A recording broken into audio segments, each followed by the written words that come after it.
E o Brasil também já sente esse impacto com a alta do preço do petróleo no mercado internacional. Especialistas alertam para um efeito cascata que pode encarecer combustíveis, transporte e até alimentos por aqui. E é sobre isso que a gente conversa agora com a Bruna Pacheco, que é especialista em economia e educadora financeira, que eu agradeço pela presença aqui no TJ Aparecida. Tudo bem com você? Boa tarde.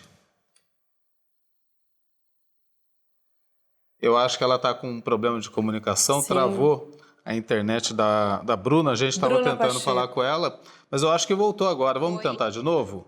Vamos ver se a Bruna Acho que ela nos escuta. está nos ouvindo. Isso. Bruna, está me ouvindo agora? Sim, tudo bem? Como é que estamos? Ótimo, agora melhor ainda falando com você. Boa tarde, tudo bem? Boa tarde, tudo bem. Eduardo, Rayane, agradeço a oportunidade de participar no programa e estou aqui à disposição para conversarmos esse assunto que afeta tanto o brasileiro. Que tanto medo tem provocado no mundo todo, né? Bruna, eu começo perguntando para você, o preço do petróleo subiu no mundo todo por causa da guerra. A gente acabou de mostrar, né, alguns países, como Estados Unidos, Coreia do Sul, na Itália. A dúvida é por que um conflito tão longe, tão distante, consegue impactar tão rapidamente os preços aqui no Brasil também? Já é um grande temor, né? Sim. Bom, Eduardo, respondendo a tua pergunta, a gente fala, né, o petróleo ele é uma commodity internacional, global. Então, o preço dele é definido no mercado internacional. E principalmente nas bolsas de Londres e Nova York. E acaba, né, trazendo esse reajuste muito mais rápido. E quando a gente fala de um conflito, né, numa região estratégica, que é o Oriente Médio, uma rota de transporte muito importante, o mercado imediatamente precifica o risco de interrupção na oferta, né? Então, o medo de uma produção parada, da escassez, faz com que o preço suba. Por isso que a gente acaba sentindo isso de uma forma tão rápida aqui no Brasil, mesmo com esse conflito tão distante. Bruna, boa tarde para você. Aproveito para te perguntar também, né? Quando o petróleo sobe, os especialistas falam nesse efeito cascata. Mas na prática, o que começa a ficar mais caro primeiro no dia a dia da população, que já é possível ir sentindo esse efeito cascata?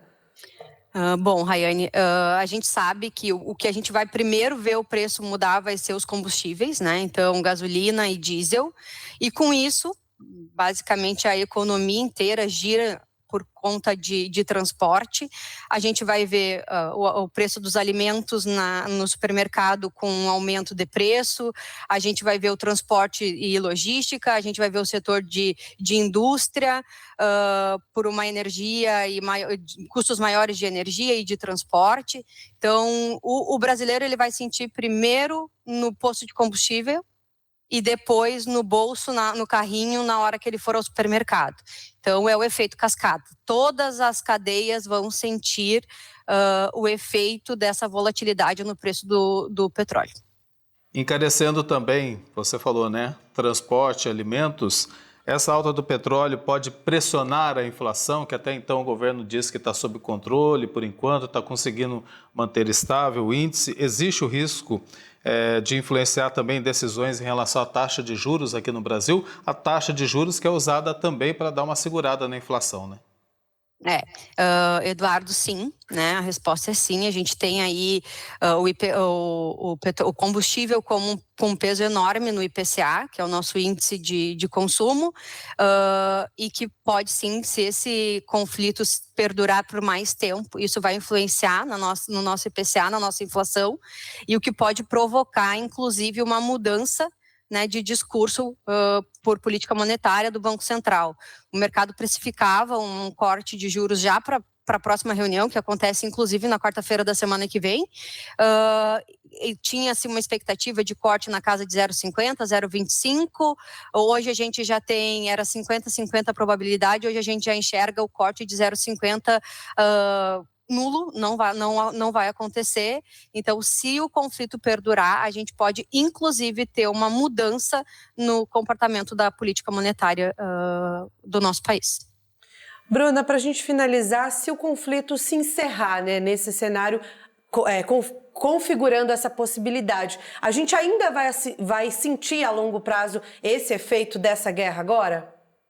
Assim, a gente tem, se o conflito encerrar agora, os efeitos vão ser menores, mas se isso, né, tiver ainda uma duração, a gente vai em pouco tempo sentir isso no bolso. Então, o que a gente deve acompanhar, né, para entender é a volatilidade do preço do barril do petróleo no mercado internacional, é a valorização, a cotação do dólar.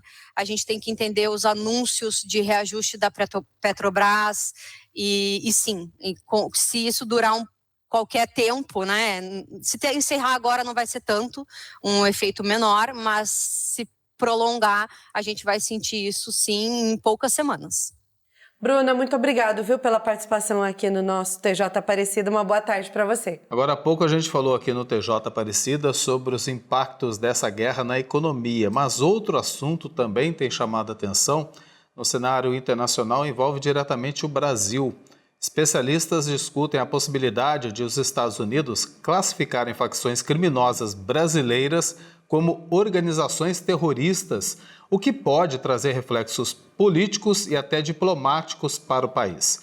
E é sobre esse assunto que a gente conversa agora com o professor de Relações Internacionais do IBMEC São Paulo, Alexandre Pires. Professor, boa tarde, muito obrigado pela presença aqui no TJ Aparecida. Tudo bem com o senhor? Tudo bem, boa tarde, uma satisfação estar com vocês. A alegria é toda nossa. Professor, primeiro para a gente entender, né? O que muda na prática se os Estados Unidos passarem a considerar facções brasileiras como organizações terroristas? Eduardo, o Brasil é signatário de várias convenções de combate ao terrorismo, inclusive da Convenção Interamericana. Então, se o Brasil tem organizações que estão classificadas assim, os países que são também signatários, como os Estados Unidos, podem exigir que o Brasil cumpra ali o que foi acordado em vários tratados de combate ao terrorismo. E isso cria, sem dúvida, um constrangimento para o país. E claro que se o Brasil não atende esses pedidos, pode ser objeto de sanções, de alguma forma de retaliação ali por parte dos americanos ou até mesmo de países europeus ou outros países latino-americanos. Oi, professor, uma boa tarde para você. Obrigado por estar aqui com a gente no TJ Aparecida. Aproveito para te perguntar, né? Essa decisão, ela pode impactar de alguma forma o Brasil aqui com relação ao combate ao crime organizado? Rayane, a gente tem uma situação em que o Brasil vai ser pressionado, obviamente. Se essa classificação mudar, nós temos que lembrar que o Brasil passa a ser um país que abriga organizações terroristas. Nós não temos essa situação ainda.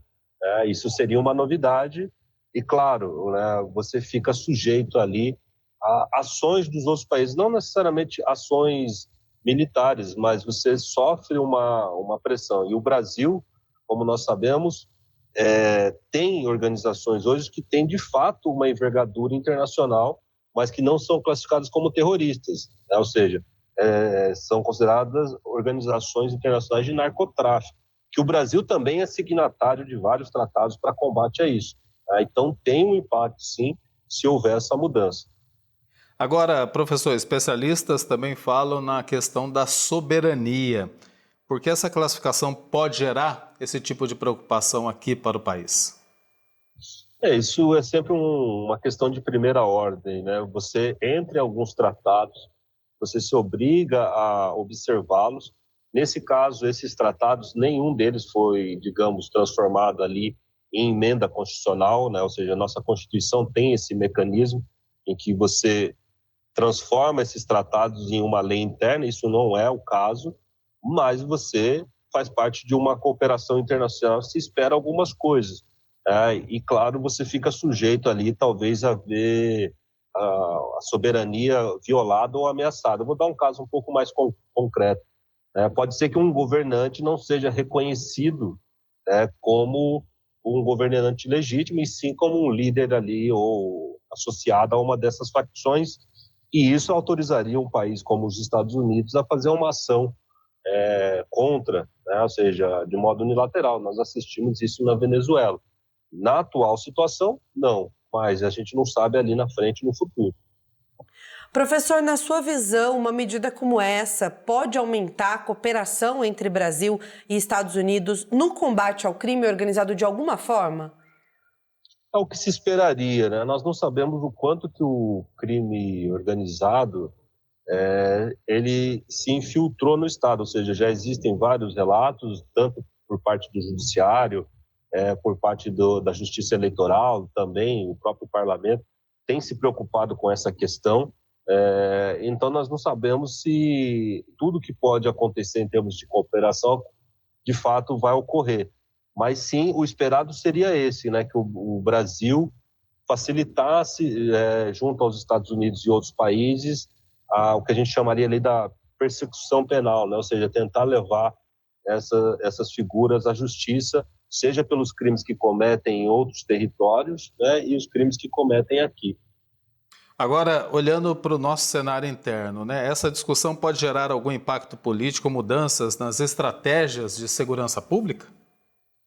Eu acredito que sim, tem uma ala política no Brasil que tem defendido essa postura e, caso os Estados Unidos façam essa mudança, eles vão ter mais combustível, sobretudo em um ano eleitoral, para levantar essa bandeira, mostrando que alguns governos estão sendo lenientes com a não classificação dessas organizações como terroristas. Inclusive, a própria nova lei sobre segurança pública, que foi tanto discutida, ela já trazia isso e isso foi retirado. Tá? Ou seja, se os Estados Unidos, fazendo essa mudança, vai dar um ponto a favor daqueles que defendiam uma reclassificação das facções criminosas. A gente vai seguir acompanhando todo esse cenário, né? Professor, obrigado pela participação aqui no TJ Aparecida. A gente espera encontrar mais vezes aqui para comentar com a gente por aqui. Obrigada, viu? Boa tarde. Boa tarde.